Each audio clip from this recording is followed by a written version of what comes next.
Doctor صاحب، ایران کا ابنائے Hormuz سے ایک بوند تیل نہ گزرنے دینے کا چیلنج جو ہے عالمی معیشت کے لیے کتنا بڑا خطرہ ہے؟ کیا چین اور بھارت جیسی بڑی معیشتیں امریکہ کو اس حد تک جانے دیں گی جہاں تیل کی قیمتیں عام آدمی کی پہنچ سے باہر ہو جائیں؟ کامران، پہلے آپ اس پر رسپونڈ کر دیں، پھر ڈاکٹر صاحب سے بات کرتے ہیں۔ جی بالکل، دیکھیں یہ کرائسس تو موجود ہے اور دیکھا جائے تو بحران شروع ہو چکا ہے، توانائی کا بحران۔ اس کی وجہ یہ ہے کہ جو پیٹرول کی جو سپلائی چین ہے وہ معطل ہو چکی ہے، یعنی اس کا مطلب یہ ہے کہ جو درآمد ہوتا ہے تیل وہ اب درآمد نہیں ہو پا رہا، جو ویزلز آنے تھے وہ نہیں آ سکیں گے اب، کیونکہ سچویشن ایسی ہے جو اس وقت مشرق وسطی کا بلکہ پورے ریجن کی جو صورتحال ہے اس میں اب یہ سپلائی چین جو ہے وہ اس وقت تعطل کا شکار ہے۔ اس کا مطلب یہ ہوا کہ ہمارے پاس اب کوئی تیل کا جو ہے وہ تیل کا ویزل جو ہے یعنی کوئی نئی کھیپ جو ہے وہ نہیں آ سکے گی، اور جو ہمارے پاس ریزروز ہیں صرف انہی سے کام چلایا جائے گا۔ اب دیکھیے سچویشن یہ ہے کہ ہم 90% ہماری جتنی ٹوٹل کنزپشن ہے اس میں ہمیں 90% جو ہے وہ ڈیپینڈ کرنا پڑتا ہے اپنی امپورٹس کے اوپر، یعنی 90% اپنی ضرورت کا تیل جو ہے وہ ہم باہر سے منگواتے ہیں اور صرف 10% جو ہے وہ یہاں پر لوکل پروڈیوس ہوتا ہے۔ تو یہ یوں سمجھ لیجئے کہ تقریباً پوری ہماری جو پیٹرول کے اوپر ڈیپینڈنسی ہے یہ ہماری امپورٹس کے اوپر ہی ہوتی ہے، یعنی باہر سے تیل آئے گا تو ہماری پیٹرول جو ہے وہ اس کی ضروریات جو ہیں وہ پوری ہوں گی۔ اب اس حوالے سے یہ دیکھیے کہ جب نہ صرف یہ کہ یہ سپلائی چین جو ہے وہ رکی ہے بلکہ انٹرنیشنل مارکیٹ میں بھی اس کشیدگی کی وجہ سے جو پرائسز ہیں وہ بہت زیادہ ہو گئے ہیں، یعنی یہ دوہری صورتحال ہے، دوہری مشکل درپیش ہے۔ ایک تو یہ کہ آئل مہنگا بھی ہو رہا ہے اور دوسری بات یہ کہ اس کا یہاں تک پہنچنا جو ہے وہ بھی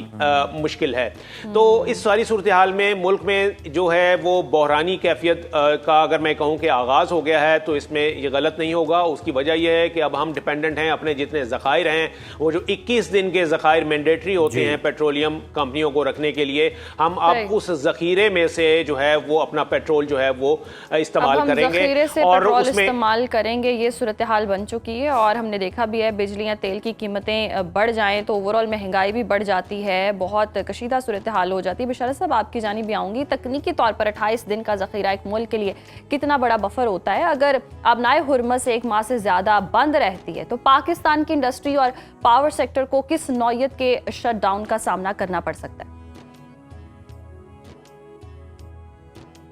جی السلام علیکم۔ دیکھیے 25 سے 26 دن کا حکومت نے اعلان کیا ہے کہ اس کے پاس ذخیرہ موجود ہے۔ اس کے بعد پاکستان کی حکومت جو ہے وہ مذاکرات کر رہی ہے سعودی عربیہ کے ساتھ، بلکہ کر لیے ہیں، جس میں کہ ایک آلٹرنیٹ روٹ ہے جس میں کہ یہ اسٹریٹ آف ہارمز نہیں آتا،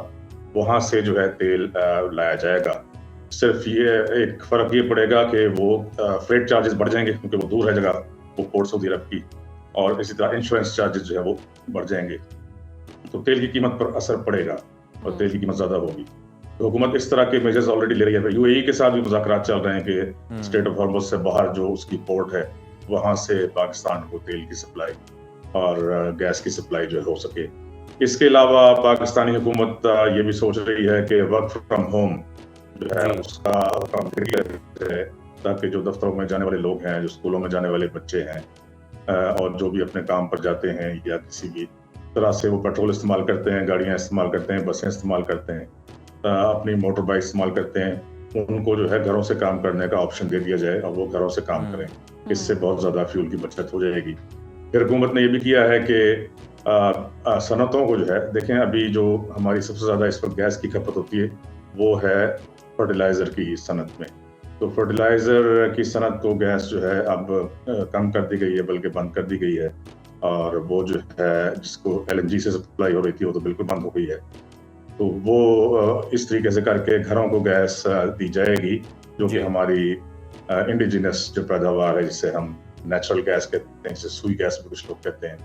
وہ جو ہے نیچرل گیس سے جو پاکستان میں پیدا ہوتی ہے کوشش کی جائے گی حکومت کی کہ اس سے سپلائی دی جائے گھروں کو کم سے کم۔ تو ایک اور بات یہ ہو سکتی ہے، حکومت اگر یہ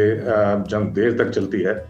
تو حکومت جو ہے سی این جی اسٹیشنز کو پھر سے فعال کروائے اور جو ہے